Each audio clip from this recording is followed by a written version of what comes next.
All right. So my question number 2 here. So the obvious statement, 99, probably close to 100% of all horror fans love the bad guy, the Michael Myers, Jason Voorhees, the Freddy, all those people. So why in most cases do the horror movies have the good guys win? Why aren't there more bad guys winning in these horror movies? First off, that's a great question, and I would love to talk to directors and find out, and I think one of the big reasons is because we have really just established the concept of the final girl. And when you have the final girl concept out there, and we've seen some, right, where the final girl ends up being a little bit demented, but she ends up getting away, and then that's really how, like, the bad guy sometimes wins, if it's not like a Michael Myers or something where they just disappear. But I think it has a lot to do with there's a formula people follow on horror movies, and that formula is, I'm not saying element, but no, the formula. I don't know. What do you think? So my first thing is I said, I think movie studios have a formula. That is the very first sentence I have on here. So I think they try to be very risk adverse.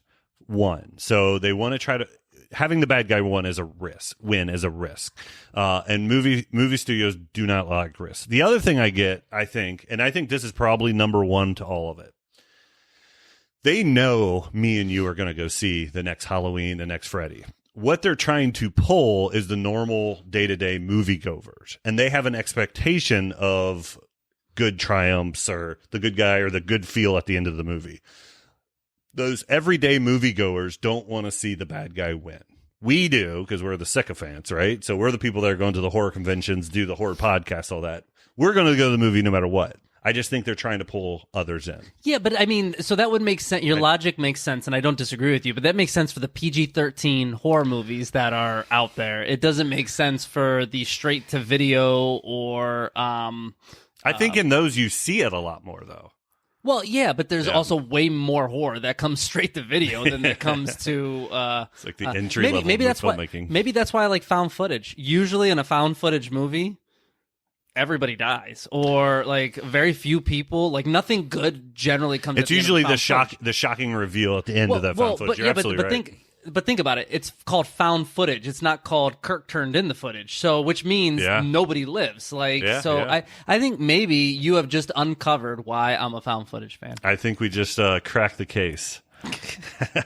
But I get it. You're absolutely right. I remember back to the I think it's the original VHS where those guys take that girl back home and then her head splits down the middle and she's a demon and she flies off with one guy.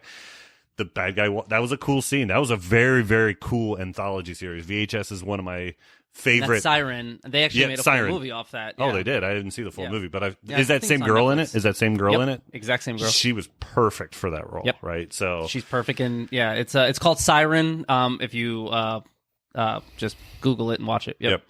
But all those, even the ABCs of horror, like almost every letter, the bad guy is winning. But like, well, those are easier in 2 to 3 minute segments because it's not the full movie, right? It's not the full character. The reason I'm bringing up this question is Halloween Ends, and that ending scene about putting him in the car destroyer really kind of bugged me and didn't sit with me. I'm like, why just have him drift off into the trees or something like that? We don't need to actually kill Michael Myers. He's the person I'm here for. Don't they know that? Don't they know that?